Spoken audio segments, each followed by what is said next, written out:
اس اب ایک بات کھلی ذہن سے ہمیں سمجھنا ہے، ٹھیک ہے، کھلی ذہن سے سمجھنا ہے۔ فی سبیل اللہ جو ہے، فی سبیل اللہ کا معنی ایک ہے خاص، اسپیشل، وہ جہاد کے لیے ہوتا ہے۔ جہاد اور فی سبیل اللہ، اس کو کبھی کبھی اللہ سبحانہ و تعالیٰ سینونیم کی طرح خبر کرتا ہے، اور کبھی اپارت جہاد بھی بول دیتا ہے اور فی سبیل اللہ بول دیتے ہیں، احادیث میں بھی یہ ہے۔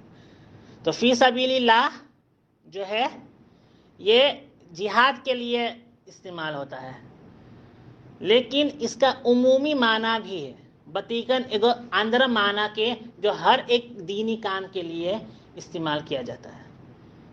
جس طرح اس حدیث میں سے ہمیں جو ہے ملتا ہے کہ جو ہے صبح شام مسجد آتا ہے گویا کہ وہ اللہ کی جہاد، اللہ کے راستے میں ہے نا، تو مسجد کا میں آنا یہ فی سبیل اللہ میں بھی داخل ہے، اللہ کے راستے میں بھی داخل ہے۔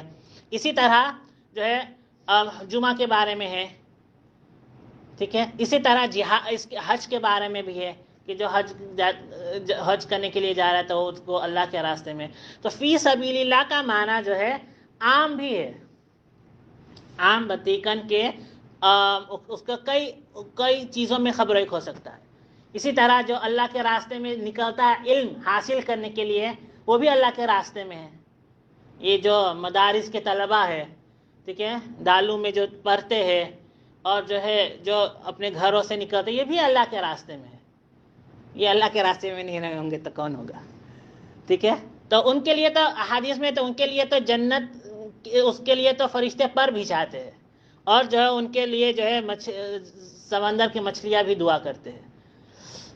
تو فی سبیل اللہ کا کئی معنی ہے، ٹھیک ہے، اور اس عمومی معنی کو کہ جو ہے محدثین نے اور فقہا نے استعمال کیا ہے، یعنی ہر وہ طریقہ جس سے ہر وہ چیز جو خبریک ہوتا ہے دینی کام کے لیے، اس کو فی سبیل اللہ میں شامل کیا جا سکتا ہے، ٹھیک۔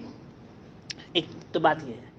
دوسری بات یہ ہے کہ اب جو ہے ایک مسئلہ ہے کہ آیا کہ تبلیغ جماعت فی سبیل اللہ میں داخل ہو سکتا ہے یا نہیں۔ تبلیغ جماعت جو ہے فی سبیل اللہ میں داخل ہو سکتا نہیں۔ تو اب اس کو اچھی طرح کھلے ذہن سے سمجھو۔ تبلیغ جماعت کا مقصد کیا ہے؟ مولانا الیاس رحمۃ اللہ علیہ نے جو اس کام کو شروع کیا تھا تو یہ کیسا رکھا تھا کہ مدارس قائم کرو، مدارس اور مکاتب قائم کرو، مکتب لیس، ٹھیک ہے، مدرسہ جو دارالعلوم اینسو، ٹھیک ہے، اور جو وہ نہیں ہو سکتا تو دین سیکھنے کے لیے نکلو، اب نکلو۔ تو جو ہے جس کی وجہ سے یہ ایک موومنٹ چلا ہے تبلیغ جماعت کا کہ یہ ایک دین سیکھنے کا ایک طریقہ ہے، ٹھیک، دین سیکھنے کا ایک طریقہ ہے۔ دین سیکھنے کا طریقہ جو ہے یہ ہر وقت الگ الگ ہوگا۔ حضور صلی اللہ علیہ وسلم جب اس دنیا سے چلے گئے تو دو چیزیں سے تو جو ہے حضور صلی اللہ علیہ وسلم جب اس دنیا سے گئے تو پھر جو ہے قرآن بھی بک فارم میں نہیں تھا۔ حضرت ابو بکر رضی اللہ تعالی عنہ کے زمانے میں یہ ہوا کہ جو ہے وہاں سے فکر پیدا ہوا کہ نہیں، اب یہ جو ہے نودہ ہو گیا کہ ہم قرآن کے بک فارم میں رہے، ورنہ قرآن خطرے میں پڑ جائے گا۔ اور وہ حضرت عثمان رضی اللہ تعالی عنہ کے جو ہے تیج پر عید بریدہ ہوا، کیونکہ قرآن اکبر کے مسلمان جو ہے عجم میں بھی پہنچ گیا، غیر عربوں میں بھی پہنچ گیا۔ تو ہر دور میں جو ہے دین کو محفوظ رکھنے کا، دین کو سیکھنے کا طریقہ الگ الگ ہوگا، الگ الگ ہوگا۔ اس لیے اللہ تبارک و تعالی نے جو ہے کوئی اسپیشل طریقہ مقید نہیں کیا، یعنی کوئی اسپیشل طریقہ نہیں بتایا کہ صرف یہی طریقے سے تم دین سیکھو گے، نہیں، عام چھوڑ دیا، دعوت کا کام عام چھوڑ دیا، صرف یہی طریقے سے تم لوگوں تک دین پہنچاؤ گے، نہیں، کیونکہ قیامت تک کے اسلام تو قیامت تک ہے نا، قرآن قیامت تک ہے، تو قیامت تک کے لیے طریقے مختلف ہوگا، طریقہ مختلف ہوگا۔ اب جو ہے صحابہ کے رضی اللہ عنہ کے زمانے میں جو ہے قرآن کا طریقہ سکھانے کا طریقہ الگ ہے، اب ہمارے زمانے میں الگ ہے۔ فور بیت لے لو، جب ہم بچے کوئی مدرسہ میں آتا ہے بچہ، تو پھر ہم اس سے کیا کہتے ہیں؟ ایرز تک کتاب پڑھانے کے لیے، ٹھیک ہے، ایرز تک کتاب پڑھاؤ، تو ایرز تک کتاب پڑھو تو پھر تم فردر ہو گئے اما پارا میں، اما پارا کے بعد قرآن میں جاؤ گے، ان کو فور بھی ہوتا ہے، ٹھیک ہے۔ تو اب جو ہے یہ طریقہ جو ہے قرآن اور سنت سے ثابت ہونا ضروری نہیں ہے، کیونکہ اللہ تعالیٰ نے کوئی خاص کوئی اسپیشل میتھڈ نہیں رکھا۔ ہاں، دین کے خلاف شریعت کے خرینسہ میں ہی رہنا چاہیے، شریعت کے خرینسہ میں ہی رہنا چاہیے، اس کو جو ہے اس کے جو ہے باہر نہیں جانا چاہیے۔ مدرسہ دیکھ لو، ایک دارالعلوم جو کوئی شخص جو ہے پڑھتا ہے تو پھر جو ہے وہ ارستیار میں داخل ہوتا ہے، ارستیار میں اس کو عربی کا گرامر کا ملتا ہے، تعلیم ملتا ہے، اس کے بعد جو ہے جا کر کے جو ہے وہ فردر ہوتا ہے، تب جا کے توحید سال میں جو ہے مداری جو ہے اس کو مسئلہ مسائل جو ہے سیکھنے کو ملتا ہے، اینڈ سو فورتھ۔ اس طرح جو ہے وہ اپنا جو ہے نصاب پورا کر کے جو ہے لاسٹ پر جو ہے وہ احادیث کی کتاب پڑھتا ہے۔ ایک سسٹم ہے، ٹھیک ہے۔ اب اس سسٹم کو قرآن اور سنت سے ثابت ہونا ضروری نہیں ہے، ٹھیک ہے۔ تو جو ہے تو دعوت والا کام، تبلیغ جماعت جو ہے یہ دین سیکھنے کا بھی ایک ذریعہ ہے۔ دین دیکھو، دین سیکھنے کا بھی ایک ذریعہ ہے، دین سیکھنے ہی کا ذریعہ نہیں ہے، کیونکہ وہ تو الگ الگ۔ اب میں آپ کو یہ دین ہی سکھا رہا ہوں نا، میں آپ کو اس وقت دین سکھا رہا ہوں، اب کوئی آ کر کے بیان کر رہا ہے تو وہ آپ کو دین سکھا رہا ہے۔ اب جو مدرسے میں جو ہے جو لیس ہوتا ہے پیچھے، تو وہ دین سکھا رہا ہے، تو الگ الگ ہے، ٹھیک ہے۔ جس ایک فاستہ میں تودا نہیں ہے، ایک فاستہ میں تودا نہیں ہے۔ تو تبلیغ جماعت کا بھی حال ہے کہ ایک فاستہ میں تودا نہیں ہے۔ اب ہمیں اس میں جو ہے ایکسٹریم بننے کی ضرورت نہیں ہوگا۔ اب پرابلم کہاں ہو جاتا ہے؟ جب ہم ایکسٹریم بن جاتے ہیں کہ ہم ایک ہی میتھڈ کو وہیں سمجھ کر کے کرتے ہیں کہ نہیں یہی ہے، تو یہ غلط ہے، یہ غلط ہو جائے گا، یہ غلط ہو جائے گا۔ اگر ہم ایسا کرنے لگے تو پھر دوسرے کام، دینی کام کیسے ہوگا؟ ہم ایک ہی چیز کو صرف پکڑ لے تو پھر جو ہے ہم دوسرے کام کیسے کریں گے؟ حضرت مولانا ابراہیم دیولہ صاحب رحمۃ اللہ علیہ فرماتے ہیں، یہ تبلیغ کے جو ہے بڑے ہیں، ابھی لاسٹ جو ہے غالباً ساؤتھ افریقہ میں انہوں نے کہا بھائی تفریق جو ہے تفریق مت کرو، یعنی الگ مت ہو کہ ایک ہی کام لے کر کے بھائی کہا نہیں، یہ مدارس بھی اپنا ہی کام ہے۔ تبلیغ جماعت کا مقصد یہ ہے کہ دین کا شوق پیدا ہوگا، دین کا شوق پیدا ہوگا تو علماء سے رابطہ ہوگا، علماء سے رابطہ ہوگا تو پھر مسئلہ مسائل اور باقی کے سیکھیں گے۔ اس کی وجہ سے مدارس بھی بھرے گا، مدرسہ میں جو ہے مدارس میں فیشتہ تا سیستہ پروسین لڑکن تبلیغ کی وجہ سے آتا ہے، کیونکہ ان کے والدین جو ہے اس حرکت میں پڑے ہوئے، تو انہوں نے جو ہے شوق پیدا ہوا ہے نا۔ لیکن صرف اسی کام کو ہی دین کا کام سمجھنا یہ غلو ہوگا، یہ ایکسٹریم میں چلا جائے گا، تو یہ صحیح بھی نہیں ہوگا۔ تو جو ہے تبلیغ جماعت میں فی سبیل اللہ کا معنی بھی داخل ہو سکتا ہے، ٹھیک ہے، بھی معنی داخل ہے، لیکن اس میں ہمیں اعتدال رکھنا چاہیے۔ یہ نہیں کہ صرف اسی کام کو لے اور باقی کو ہم جو ہے یہ کہے کہ بھائی تم دین کا کام نہیں کر رہے ہو۔ بھائی کوئی مسجد آ رہا ہے وہ بھی تو اللہ کے راستے میں ہے، وہ بھی تو اچھا کام کر رہا ہے، ٹھیک ہے۔ کوئی جو ہے مدرسہ پڑھا رہا ہے، کوئی مکتب جا رہا ہے، کوئی جو ہے کسی یہ ریلیف کا کام کر رہا ہے، یعنی جہاں نوت ہے گا تو پیسہ فسامل کر کے وہاں پہ کھانا دینا، یہ سب تو بھی دین کا کام ہے، یہ سب بھی دین کا کام ہے۔ دوست ایک ہی چیز کو پکڑنا یہ غلط نہیں ہو۔ اور کوئی صرف کہ باقی ہم ہی ایک دین کا کام کر رہے ہیں، باقی کوئی کام نہیں کر رہا ہے، ریلیف والے کہ ہم ہی دین کا کام کر رہے ہیں، مدارس والا کہے ہم بھی دین کا کام کر رہے ہیں. یہ امامت کرنا یہ بھی دین کا کام ہے. امام صاحب بھائی ذرا ہم سوچے کہ امام صاحب ہی ناموں میں تو ہمیں ایک ہی امام ہے, جو وہ بھی جو ہے چلا جائے گا 4 مہینے کے لیے 1 سال کے لیے, تو پھر امامت کون کرے گا؟ کیا وہ ذمہ داری نہیں ہے؟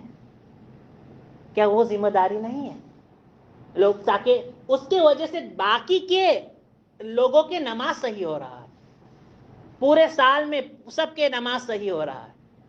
ورنہ پتہ نہیں کون آ کر کے ایمان مت کا جو ہے جاب لے لے گا یا جو ہے کھڑا ہو جائے گا, اور کیا ہوگا اس کے وجہ سے جو ہے لوگ دین سیکھ رہے ہیں. تو وہ بھی تو جو ہے وہ بھی تو دین کا کام ہے. تو ایکسٹریم نہیں بننا چاہیے. اسی طرح جو ہے ایک دوسری چیز ہے کہ جو ہے کہ علماء اس کام میں شریک نہیں ہو رہے. لوگوں کو اشکال ہوتا ہے کہ علماء اس کام میں محنت نہیں کر رہے, تبلیغ کے کام میں محنت نہیں کر رہے. ہاں ہوتے اکثر علماء اس میں محنت نہیں, اس میں جو ہے شرکت ایسے پارٹیسپیٹ نہیں کر رہے. لیکن اس کی وجہ بھی سمجھو کہ علماء کیوں اس میں شرکت نہیں کر رہے. اس وجہ سے شرکت نہیں کر رہے کہ علماء اس کے خلاف ہے, نہیں بھائی. علماء کے اوپر نماز پڑھانے کی ذمہ داری ہے, ان کے جو مکتب کی ذمہ داری ہے, اور دوسرے چیزوں کی ذمہ داری ہے. ابھی جو ہے جو نارمل دوسرا لیس پر آ رہا ہے اس کی ذمہ داری ہے. وہ کتنا سنبھالے گا؟ وہ بھی تو انسان ہے, ان کے بھی بچے ہیں, ان کے بھی عورت سامان, ان کے بھی فریت نودخ ہے.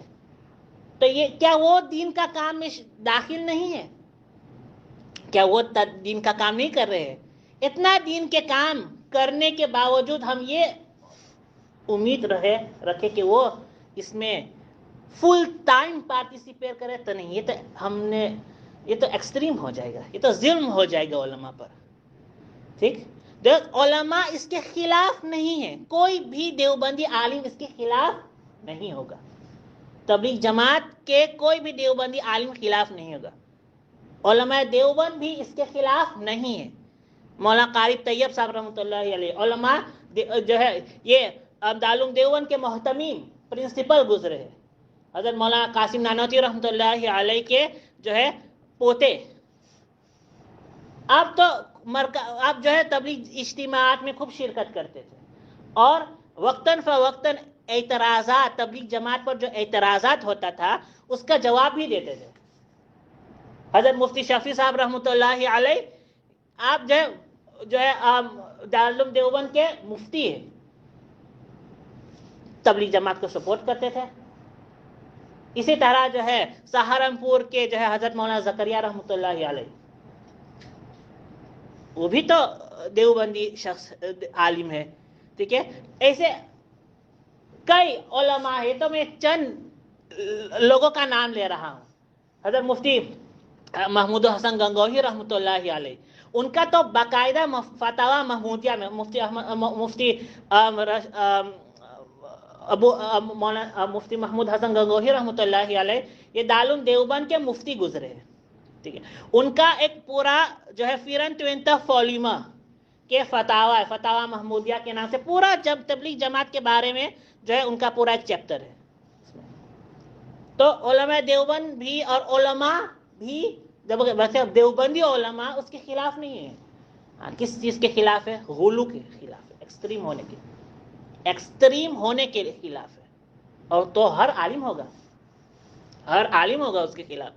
جب کوئی چیز کی اصلاح کی ضرورت ہوگی تو پھر علماء تو آواز اٹھائیں گے, کہیں گے کہ دیکھو تم راستے سے نکل رہے ہو, تاکہ لوگ صحیح راستے پر واپس آئے. یہ تو علماء کا کام ہے. تو ہمیں جو ہے اس سے دور نہیں ہونا چاہیے, تو نیوٹرل ہو کر کے ہمیں رہنا چاہیے. جو شخص یہ استان پہ ہمیشہ انتھو کرنا, جو شخص تبلیغ جماعت میں ہے اس سے فائدہ پہنچ رہا ہے, لگے رہو. جو انٹرسٹ ہے اس میں جو ہے آپ کو اشکال ہے, علماء سے معلوم, آپ اپنی اشکالات علماء سے دور کرو. ٹھیک ہے, اور اس میں پارٹیسپیٹ کرو. جو شخص اس کام میں لگنا نہیں چاہتے، دوسرے کام میں مشغول ہے یا لگنا نہیں چاہتے، ان کو چھوڑ دو. ضروری تو نہیں ہے تبلیغ جماعت میں جانا، ضروری تو نہیں. دارالعلوم دیوبند خود ان کا یہ فتویٰ ہے کہ یہ کام مستحب کے درجے میں آتا ہے، مباح یا مستحب کے درجے میں آتا ہے. ضرور ہر ایک شخص پر اس طریقے سے دین کا کام کرنا ضروری نہیں ہے. تو یہ ایکسٹریم، یہ جو ہے ہمیں سب میں ایفا وقت رکھنا چاہیے. ٹھیک ہے. اللہ تبارک و تعالیٰ جو ہے ہمیں حق بات حق نیت کے ساتھ سننے اور سمجھنے کی توفیق عطا فرمائے، اور جو ہے صراط المستقیم پر رہنے کی بھی توفیق عطا فرمائے.